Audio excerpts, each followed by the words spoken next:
النهاردة فيسبوك عليه أكتر من 3 مليار مستخدم، وفي 6 مستخدمين جداد بينضموا لفيسبوك كل ثانية، يعني نص مليون أكاونت جديد كل يوم. 2 مليار مستخدم على انستجرام، 70 مليون مستخدم جديد على انستجرام كل سنة، أكتر من مليار و300 مليون صورة جديدة على انستجرام كل يوم، أكتر من 5 مليار دوسة لايك على انستجرام كل يوم. ولو دخلت كتبت سوشيال ميديا ادكشن هتلاقي كلام كتير قوي هيقولك إنه فعلا إدمان. إحنا أدمنا المخدر. السوشيال ميديا النهارده بقت المخدر العالمي الجديد، بنخدر بيه احاسيس مختلفه احنا مش عارفين نتعامل معاها، بنهرب بيه من عالم وجعنا وبنهرب بيه من واقع وجعنا لعالم وهمي مش موجود، ما هو اسمه العالم الافتراضي، وعلشان نتقبل فيه لازم نبقى جامدين طول الوقت او نعمل نفسنا جامدين طول الوقت ومبسوطين طول الوقت وناجحين طول الوقت، مع ان مفيش حد كده. عمرك ما هتبقي على حقيقتك طول ما انت فاتحه الكاميرا، ما انت اصلا فاتحاها علشان تهربي من حقيقتك. وانت طبعا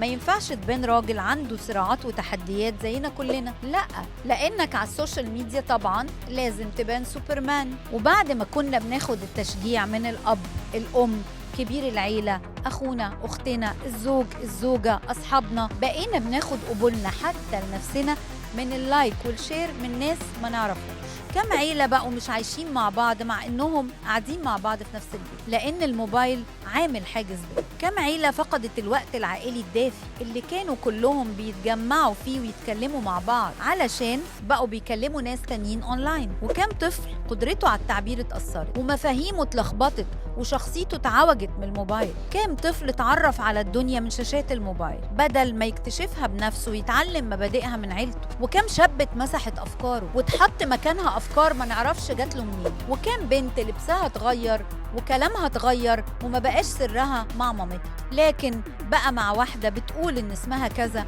وبلدها كذا، لكن الله أعلم هي مين ومنين. كم واحد بقى مربوط في موبايله مش قادر يسيب، كم واحد أدمن المخدر.